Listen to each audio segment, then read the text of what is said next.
Ahaye Isaac Nana Obiri Yeboah Enterprise. Yende kunja papa nkwana ye dele. Se ope kunja papa bla Isaac Nana Obiri Yeboah Enterprise. Ya wakunja bia, wahakunja bia ope bia. Egypt ekunja, Germany ekunja, Italy ekunja, ekunja bia de bia onim se ye kunja papa no e na Isaac Nana Obiri Yeboah o dele with. Ofia kunja misimu.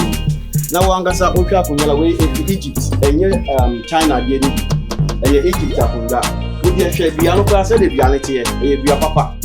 every Egypt a de aba we ye de ma etufo bo ekunja bia ope wasase we so na Obiri Yeboah nkwan na betuma mo China ekunja pe na ye ni bi but ekunja bia country bia ekunja ope no ye de wo se bla na be challenge yen na be bi say ekunja ope say ye ntumi enya ma wa bla Isaac Nana Obiri Yeboah Enterprise e wa be kan free pipe junction ho na usane first round second round no Isaac Nana Obiri Yeboah Furniture Enterprise ewo ho se o pese oni Nana Obiri Yeboah dinkita ho bia free 0558 78 2268 and say 0277 tie no man here 0277 469933 ekunja bia ope no Isaac Nana Obiri Yeboah no tunchia se ope ekunja we enene mpa seta no man no free no man Isaac Nana Obiri Yeboah be ma we ekunja we enene mpa ekunja bia wa ha bia ope enene mpa seta na Isaac Obiri Yeboah nkwan na betumi ama obi ewo Ghana ebusia wonim se abefunim de ena sesei ewoso wonim se wontimi bibia ewo wiase sesei abra wonfo abefunim de emfa nka ho wosan so enim se sesei no ebesonsum nsam so a abefunim de asan agbewremu ana aso daye wonti ase wodaye so ache wodaye so entimi mbem enonchi enene me kanfo prophet Dr. Abennego ediama ono ena onyankopon enam ne so na ode abefu ewremu ewo sunsun semu odeji nyankopon emma edifremu hawo ene mamane ene omatiti mu eronti onyankopon enamane so ede a new spiritual science technology ede ababontin aye freno aye castoplanto technologies beba chawo hwe prophet Dr. Abennego owo insam adwagiri castoplanto technologies casting out negativities and planting in positivities. Sofupenya wada asafuanidin ede Omega Fire Ministry ano meche ya papa Apostle Johnson Suleman wadin sembi abababetu edwa ede ama awarefo de biara eda ensem ekoso ewo womo aware emu anase nyoma enkoye ewo womo aware emu a no de ababetu abefo entintan eso efa womo relationship anase nkita wudi ekoso ewo womo ekunu ne womo eyire nentem womo ekunu ne womo ema entem no mo de ababeto abefo ententan eso enu ena wode ne nsamato edwa ede ama wo mo eka mo so wo mo nyai se wo mo etuatua eyetememufo aso wo mo ede wo mo ware nsem eyedede edigu enkrofo asomu na wode ne nsem no etu edwa no ene echese abusuafo wo bobo na adwempa ede ma wo mo echemu se enigye no eba anase se mo gyimanim ewo ma ware mu relationship emu am aya ana mo mfa emma mo meka nche eyese bio machidi fo no SM say na eko enigye say na minya enti ene mo nso munji we emfa enye de encheke mo hawfa na emom se wo haw ne ba ana amane ne ba ana se ment me wase bi ekosom ewo aware ni mu a eno de na wo mo epese wo mo emfa memeto abonten na ache se wo mo followers ana wo machidi fo no enkyere wo ma dwen emfa ho se sansem hunu no awarefo ene wo mo twempre no wo begya ya wo mo enjai na odofo se de ode ne nsem no etu edwam ewo ne Twitter page sunu eni wo Twitter yes. Stop disturbing us with breakup stories. When they bought you shawarma, did you give us? Have a great day. And no enen so much as a word eba ye ebebeto eye abonten. Na ebra on some no beto abonten ya pe na wa winim say ye timamufu ana say ye nipa wo wi ase ede. Ene wunya de nsem beto ho no kwade o mbedi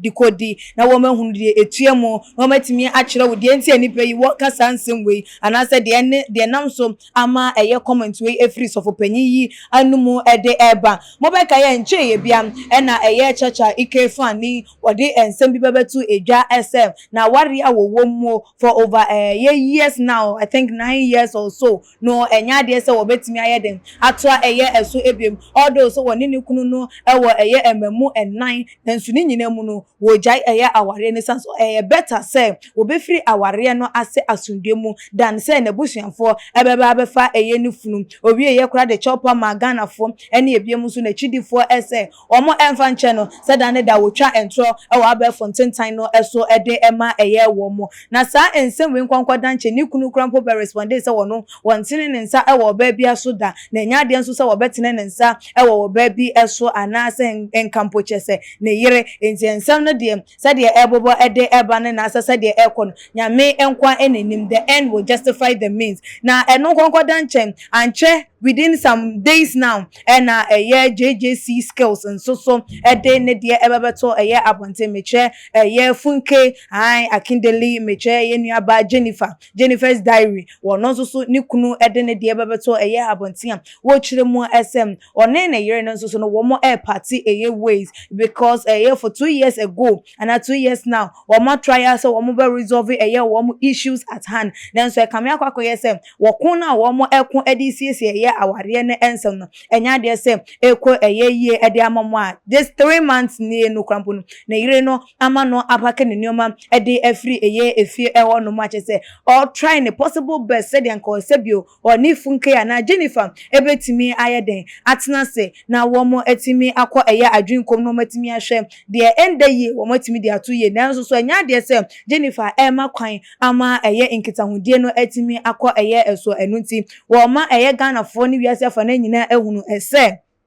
wone eye ne yire funke Jennifer enya de se wo mo aware no wo mo ebetimi atoa eye esu ebim na no na chese nam so ama eye so fopenya woda Omega Fire Ministry ano Apostle Johnson Suleman ehunu se adabio mutuetua Ghana fo aso mutuetua Nigeria fo aso mutuetua wiase afa na nyina fo aso ni titru ene mu followers mutuetua wo maso dodo eden ya na esida adabia warefo bibi su ewo eye ma ware emu ana bibi ekoso ewo ma ware emu na masore na ma phone na ma type na mo de beto na ma ye video na mo de baba beto no anyembia mo wa ware na se anase mpna twie no emu enioma ekoye ye to shawama de ma ye yese edema no anyembia wutimi ba abonten ebebe kan yese ane mo amo hwe yen mo so mu die nie enti mo nje give away ebinu ye ade ede na nso so ebinu mo enye enti mo amonye no se mo nye de a ene ma ware se mo so eba ebebe hete eye the rocker munyi eye timamufu anase munyi eye mu followers no emfa enfri mu na mo nsolve eye mu issues because social media no eso no enye eho ene ebe we siesie mu ase mo ware no manfa memetu social media ama wo ma approve se ampa oba we ofataw anase bema we ofataw enu nti no munya ise mutuetua eye nkrofo aso na wo mu ne ma ware ense mo de ba beto eye abontim na eye papa Apostle Johnson Suleman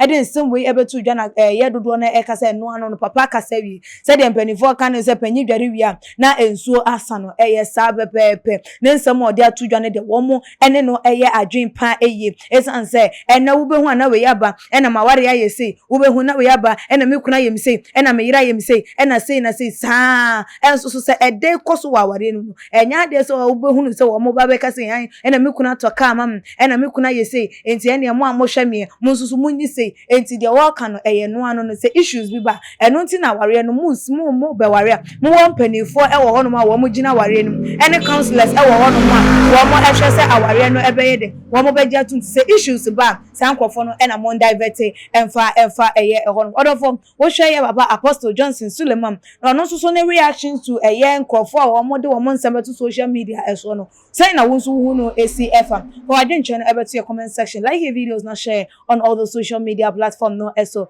media ene ekia sikapa makram.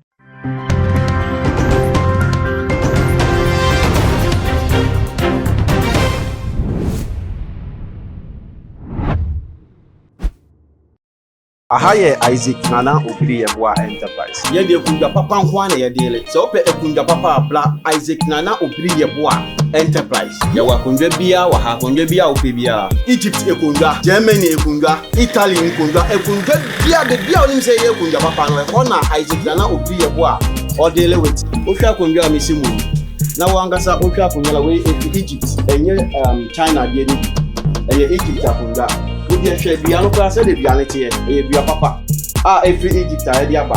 we ye di ma etufo bo e ko de bia ope wasase we so na Obiri Yeboah nko na betuma mo China ko ndwa pe e na ye ni bi but e ko ndwa bia country bia ko ndwa a wo pɛ no ye de wo se bla na be challenge yen na be bi say ekundwa wo pɛ se yen tumi enya ma wo a bla Isaac na obiri ye bo enterprise e wa be kan free pipe junction ho na usane first ramp second ramp no Isaac na obiri ye bo furniture enterprise e wo ho se wo pɛ se oni na obiri ye bo din kita ho bia frɛ 0558 78 2268 and I say 0277 tie no man ye 0277 469933 ekundwa bia wo pɛ no Isaac na obiri ye bo no ntunchia se wo pɛ kundwa we ene ne mpa seta no man no frɛ no man Isaac na obiri ye bo be ma we kundwa we ene ne mpa ekundwa bia wa ha bia wo pɛ ene ne mpa seta na Isaac obiri ye bo anko na ebetumi ama wo ewo Ghana ebusia wonim se abefo nimdeɛ ɛna sesei ɛwɔ so wonim se wontimi bibia ɛwɔ wiase sesei abra wonfo abefo nimdeɛ ɛmfa nka ho wosan so enim se